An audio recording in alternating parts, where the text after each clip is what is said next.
घरफोडीतील चोरट्यांना जिंतूर पोलिसांचा झटपट सापळा, तांत्रिक तपासातून मिळाले लोकेशन, दोन्ही आरोपी ताब्यात। जिंतूर पोलीस ठाण्याच्या दक्ष पथकाने घरफोडीच्या गुन्ह्यातील दोन्ही चोरट्यांना तांत्रिक तपासाच्या आधारे जेरबंद करत पुन्हा एकदा पोलिसी सजगतेचा उत्तम नमुना दाखवला आहे।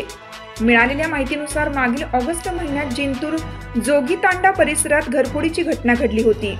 मध्यरात्रीच्या सुमारास अज्ञात चोरट्यांनी घराच्या मागील दरवाजातून प्रवेश करून घरातील रोकड, कागदपत्रे आणि मोबाईल चोरून नेला होता। या प्रकरणी जिंतूर पोलीस ठाण्यात गुन्हा दाखल करण्यात आला होता। तपासादरम्यान पोलिसांनी चोरीला गेलेल्या मोबाईलबाबत तांत्रिक तपास करून आरोपींचे लोकेशन शोधून काढलं। त्यानंतर गुप्त बातमीदारांच्या मदतीने दोन्ही आरोपींना ताब्यात घेण्यात आलं। अटक आरोपी राम आत्माराम घोगरे, राहणार खोलगाडगा, तालुका जिंतूर, योगेश शेकुराव गायकवाड, राहणार खोलगाडगा, तालुका जिंतूर। दोघांकडून चोरीचा मुद्देमाल आणि रोकड हस्तगत करण्यात आली असून पुढील तपास सुरू आहे। ही कारवाई सहाय्यक पोलीस अधीक्षक श्री जीवन बेनीवाल यांच्या मार्गदर्शनाखाली पोलीस निरीक्षक गजेंद्र सरोदे यांच्या नेतृत्वात सहाय्यक पोलीस निरीक्षक कुंड, पोलीस अंमलदार सुनील राठोड, गणेश कौटकर, सायबर सेल व धोत्री यांच्या पथकाने केली।